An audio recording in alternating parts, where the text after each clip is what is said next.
أن الله يغفر لهم ويرحمهم ويعلي درجاتهم في الجنة ويعيد علينا من بركاتهم وأسرارهم وأنوارهم وعلومهم ونفحاتهم في الدين والدنيا والآخرة وعلى نية أن الله يجعلنا بإحساننا بالامتحان وييسر لنا اليسر ويجنبنا العسرى ويفرج قلوبنا قلوب المسلمين فرجا عاجلا لهذه النية وعلى كل نية صالحة جامعة لخيرات الدنيا والآخرة وعلى ما نوى مشايخنا وإلى حضرة النبي المصطفى محمد صلى الله عليه وآله وسلم. الفاتحة.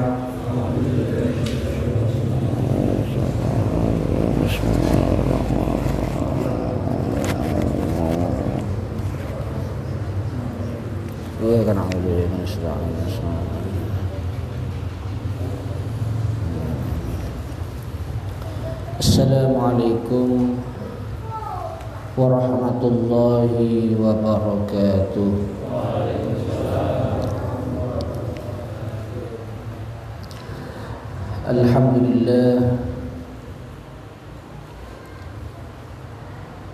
Alhamdulillahi rabbil alamin hamdan yuafi ni'amahu wa yukafi'u mazidah. Ya Rabbana lakal hamdu kama yanbaghi li jalali wajhik wa li 'azimi sultanik. Subhanaka la nuhsi thana'an 'alaika anta kama athnayta 'ala nafsika falakal hamdu hatta tarda wa lakal hamdu idza radit wa lakal hamdu ba'da ridha. Wa ashhadu an la ilaha illallah wahdahu la sharika lah wa ashhadu anna sayyidana Muhammadan abduhu wa rasuluh. Allahumma salli wa sallim wa barik wa karim ala ashrafil anbiya'i wal mursalin wa imamil awwalina wal akhirin habibina wa syafi'ina qurrati a'yunina nuri qulubina Muhammad wa ala alihi at-tayyibin at-tahirin wa ashabihil akramin al-muhtadin wa ala tabi'ina wa man tabi'ahum bi ihsan min yaumina hadha ila yaumiddin, amma ba'd. Rabbi shrah li sadri wa yassir li amri wahlul 'uqdatam min lisani yafqahu qawli. Yang saya hormati dan saya muliakan para asatid, para sesepuh segenap takmir musalla al-ikhlas, hadirin dan hadirat yang dirahmati Allah subhanahu wa ta'ala. Alhamdulillah, pertama-tama marilah kita panjatkan rasa syukur kehadirat Allah subhanahu wa ta'ala di malam hari ini. Kita bisa kembali lagi memulai pengajian rutin 2 minggu sekali setiap malam Kamis ba'dal maghrib, dan kita membaca kitab Bidayatul Hidayah karya Al-Imam Al-Ghazali rahimahullah. Mudah-mudahan majelis ini bisa menjadi tambahan ilmu yang barokah bagi kita semua, meningkatkan keimanan kita, ketakwaan kita kepada Allah Subhanahu wa taala, dan mengantarkan kita semua di saat datang ajal menjemput kita husnul khatimah. Amin ya rabbal alamin. Salawat serta salam tak lupa kita haturkan, kita hadiahkan kepada junjungan kita, teladan kita, pemimpin kita dunia dan akhirat, Nabi besar Muhammad sallallahu alaihi wa alihi wasallam. Hadirin dan hadirat yang saya hormati dan saya muliakan, kita masih di permulaan dari kitab Bidayatul Hidayah,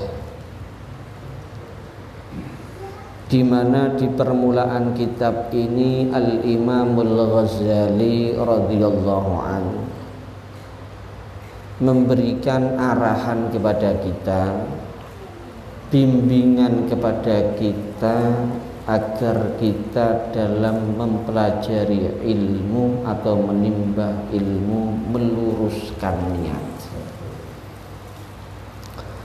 Karena dalam segala hal, sebagaimana sudah pernah saya sampaikan, dawuni Kanjeng Nabi Muhammad SAW, wa innama likulli imri'in ma nawa. Orang itu akan mendapatkan imbalan atas apa yang dia lakukan tergantung niatnya, disesuaikan dengan niatnya. Dan dalam hadis yang lain, ketika kita melakukan kebaikan, melakukan amal soleh, apapun amal soleh yang kita perbuat, maka jika kita ikhlas lillahi ta'ala, bukan ingin disanjung, dipuji, atau untuk mencari materi dan lain-lain,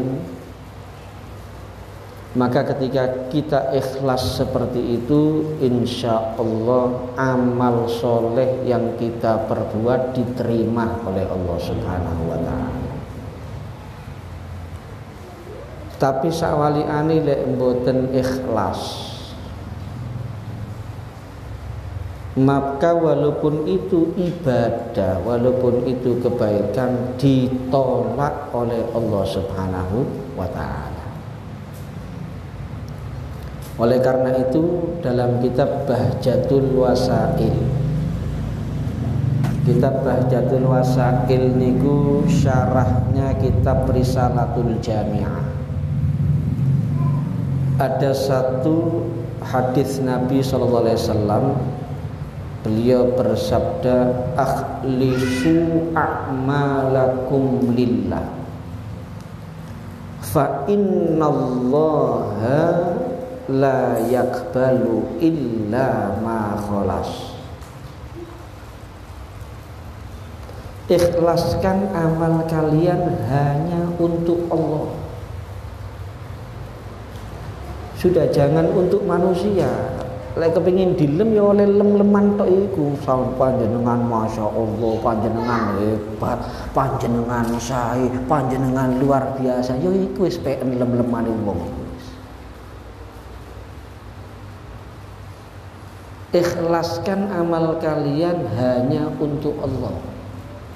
Sebab Allah Subhanahu wa ta'ala tidak menerima amalan hambanya kecuali yang ikhlas.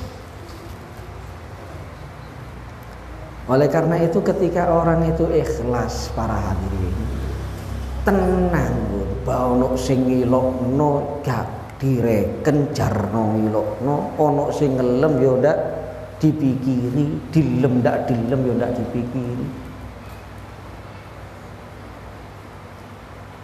Apapun itu amal yang kita kerjakan, termasuk sholat, termasuk puasa, sedekah dan lain-lain yang ikhlas lillahi ta'ala. Sampai ada hadis itu Nabi SAW beliau bersabda, dan ini mengenai sholat, man ahsana sholat haitsu yarahun nas wa asa as-shalah haitsu yakhlu fatilka istihanatun istahana biha rabbah. Barang siapa yang sholat, memperbaiki sholat, khusyuk, tumakninah, suwe mungkin sholat ini, tapi haitsu yarahun nas, ketika dilihat manusia, berarti ciri ini mboten ikhlas. Sholatnya baik ketika dilihat manusia, tapi tidak baik ketika tidak ada yang melihat. Dadi lek ana ngarepe menungso niku khusyuk, tumakninah. Lek gak ana sing ndelok, waduh, ekspres ngebut salate. Maka itu dawuhe Kanjeng Nabi kaya ngoten niku, berarti ibadahne niki mboten ikhlas niki. Krana menungso sak temene duduk krana Gusti Allah. Itu bukan pahala yang akan dia raih. Fatilka istihanatun istahana biha rabbah. Itu adalah istihanatun, istahana, penghinaan yang dia menghina dengan sholat tersebut kepada Tuhannya, kepada Allah Subhanahu wa ta'ala.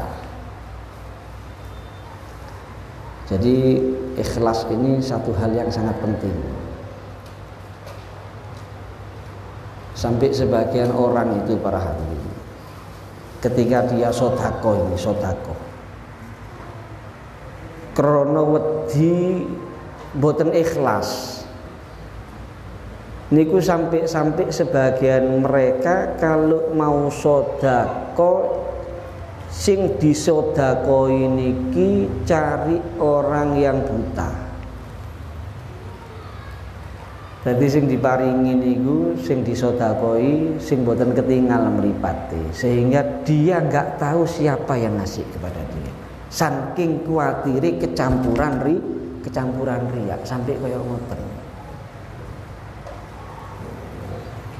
Nah, demikian juga ketika kita menimba ilmu ini. Lu kalau mau jadi orang alim itu gampang, kata tiang alim niku kata, tapi lek pun niate mulai awal ngaji mboten lurus, akhirnya ilmunya disalahgunakan. Akhirnya dia bukan menjadi ulama akhirah, bukan jadi ulama akhirat, tapi jadi ulama isu, ulama yang jelek, yang menjerumuskan manusia ke neraka Allah Subhanahu wa ta'ala.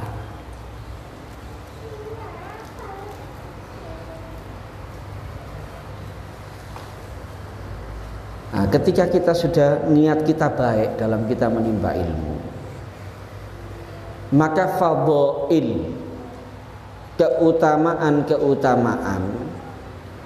baik itu yang dijelaskan oleh Allah dalam Al-Quran tentang orang-orang yang berilmu, utawa sing dijelasaken Kanjeng Nabi Muhammad SAW melalui hadis-hadis beliau tentang keutamaannya orang menimba ilmu, itu semua akan kita dapatkan.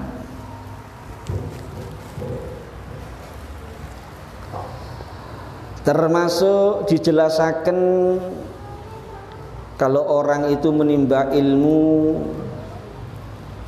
dan niatnya sudah benar-benar lurus, niatnya baik lillahi ta'ala, untuk diamalkan, untuk disampaikan kepada orang lain, untuk memperjuangkan agama Allah, maka banyak sekali keutamaan yang diraih.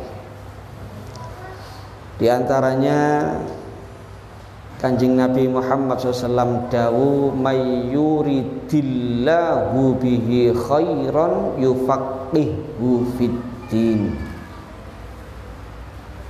Barang siapa ya, yang Allah menghendaki pada dia kebaikan, Allah menghendaki kebaikan pada orang tersebut, yufaqihu fiddin, dia akan digerakkan oleh Allah untuk belajar agama. Ini termasuk purun hadir pengajian kaya ngeten. Lek enten tiyang niku kok digerakkan kali Gusti Allah, cakan, semangat, nopo malih istiqomah hadir ngaji kaya ngeten niki, itu cirinya orang yang Allah kehendaki kebaikan pada orang tersebut. Insya Allah niku termasuk ciri nih calon ahli swargane Gusti Allah Subhanahu wa ta'ala. Karena gak gampang seperti ini para hadirin. Kadang-kadang banyak dari saudara-saudara kita yang tidak tergerak sedikit pun. Jadi direken urip ana donya niki wis segala-galanya. Sehingga kadang-kadang tidak kepikiran kalau setelah alam dunia ada alam akhirat. Mboten titik sing ndak tergerak ngaji kaya ngeten niku mboten titik. Kadang-kadang KTP-ne Islam tapi maca Quran gak iso, bapake gak iso maca Quran, bojone gak iso maca Quran, anake gak iso maca Quran, urusan agama nol potol, mboten titik. Naudzubillah min dzalik. Oleh karena itu orang yang mau ngaji niki sing dawuh Kanjeng Nabi niku cirinya orang yang Allah kehendaki kebaikan pada orang tersebut. Kemudian dalam hadis yang lain dawuhnya Imam Al-Ghazali teng mriki fa'absyir, kalau sudah niatnya baik duduk gaya alim-aliman tok cek diakui oh hebat ilmunya gaya debat kok sing tak sampai akan wingi niku saderenge penutupan untuk menjatuhkan orang alim yang lain supaya dia dinyatakan lebih unggul, lebih hebat ilmunya, niku golongane niat-niat sing melenceng niku. Lek pun niati lurus, fa'absyir, kata Imam Al-Ghazali, fa'absyir, bergembiralah. Fa'innal malaika, sesungguhnya para malaikat, tabsutulaka ajnihatuha, tabsutulaka ajnihataha idza masyaita. Para malaikat Allah membentangkan sayap-sayapnya idza masyaita, ketika kamu berjalan untuk mendatangi tempat yang dimana kamu menimbah ilmu di tempat tersebut. Jadi panjenengan melampah teng mriki wau niku para malaikat Gusti Allah membentangkan sayapnya menghormati orang yang berjalan untuk belajar ilmu agama. Wahitanul bahri tastaghfiru laka idza sa'aita. Demikian juga bukan cuma itu para hadirin. Lho niki fadilane sik ngaji tok lho niki, durung ngamalno ilmune lho niki. Fadilane ngaji tok niku sing penting niate lurus niku pun luar biasa. Para malaikat Allah hormat, para malaikat Allah memuliakan. Kemudian apa? Hitanul bahri. Hitanul bahri itu ikan-ikan yang ada di lautan. Tastaghfiru laka idza sa'aita. Ikan-ikan yang ada di laut tastaghfiru, memohonkan ampun laka untuk kamu idza sa'aita ketika kamu pergi untuk menimba ilmu agama. Jadi panjenengan melampah teng mriki, hadir teng mriki sak mangkene. Ikan-ikan yang ada di laut memohonkan ampun untuk kita semua para hadirin. Luar biasa.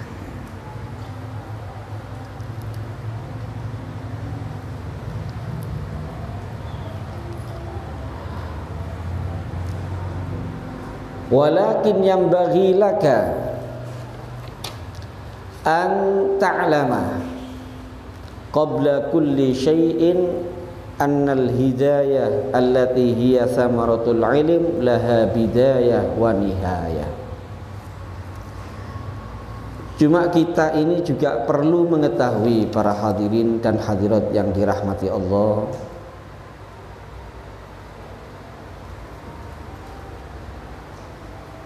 sebelum kita mengamalkan ilmu yang kita peroleh, maka perlu kita fahami dan kita ketahui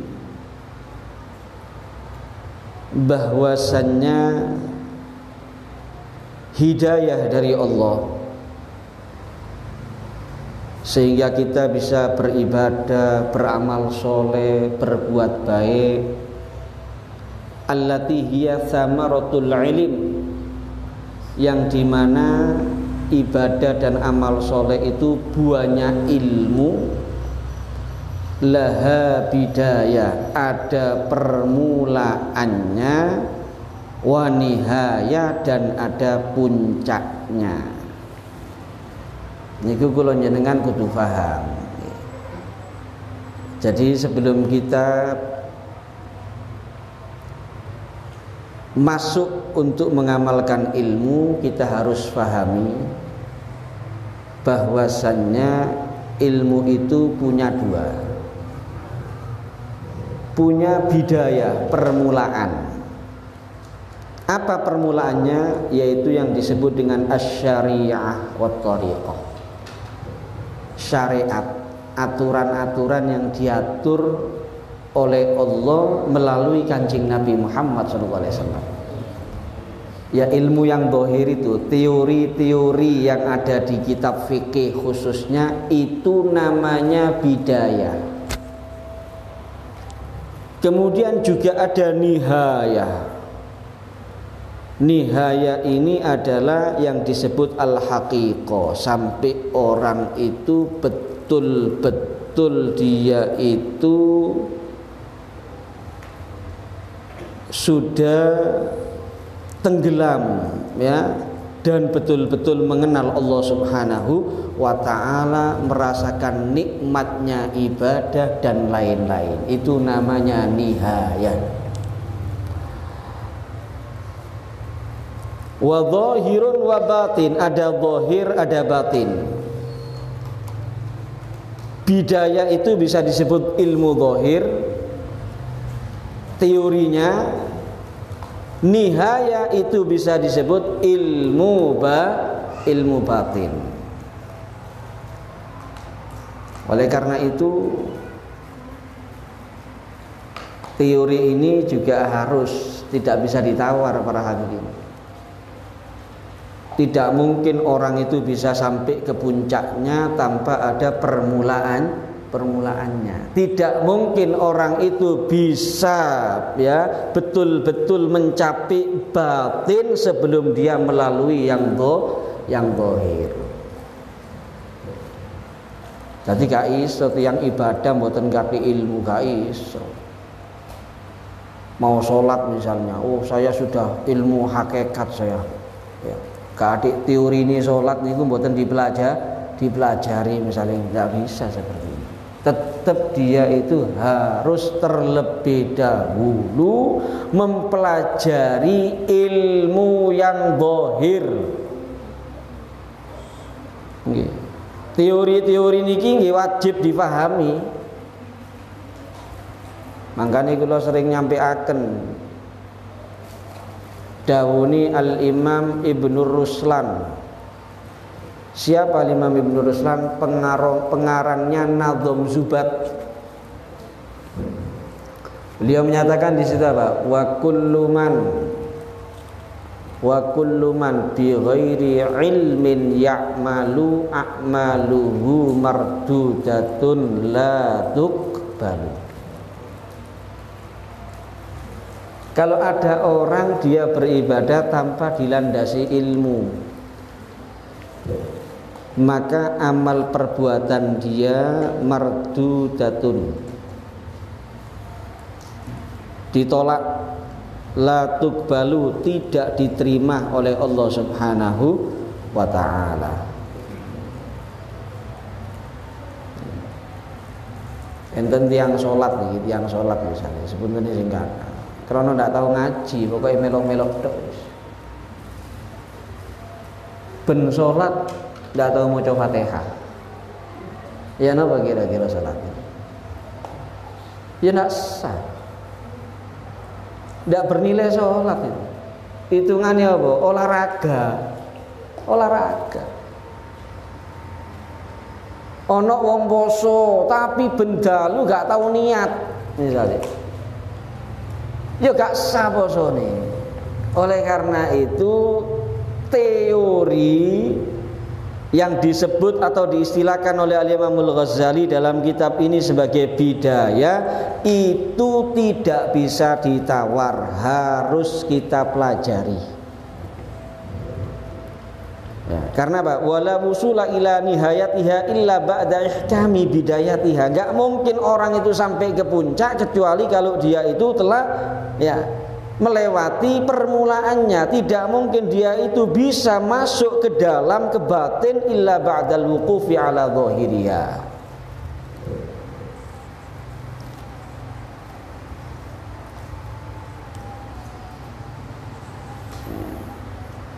Kalau diumpamakan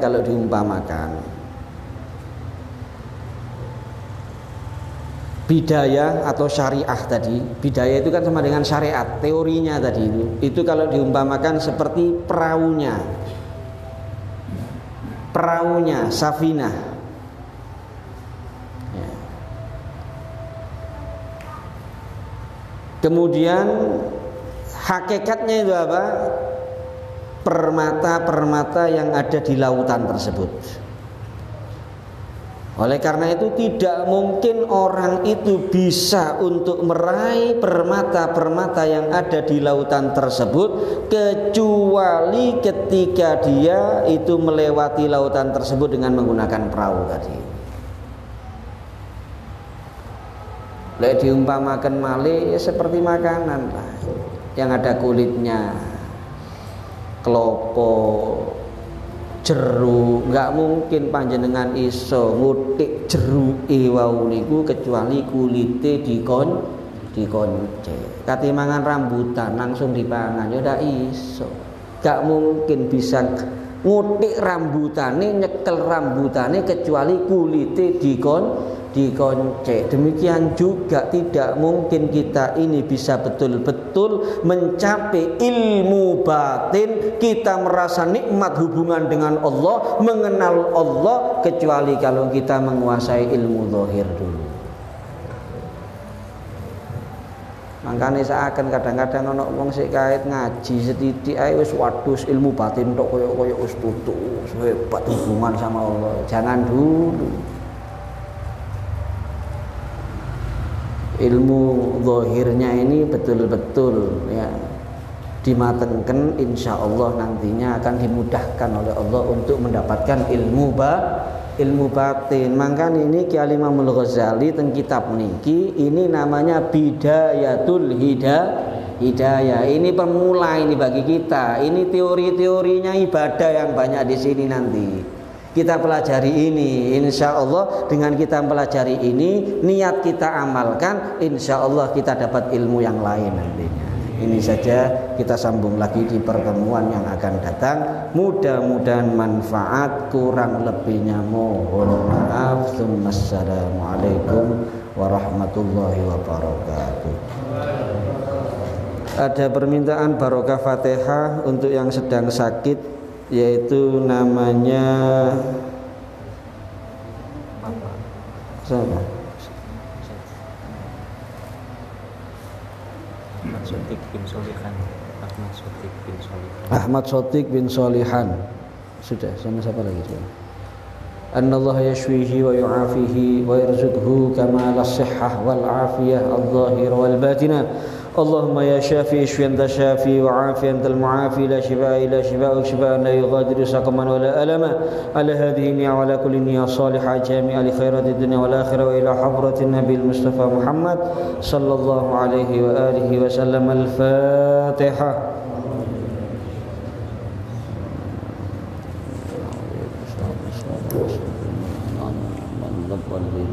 Ya Rabbana tarabna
Allahumma salli wa sallim ala sayyidina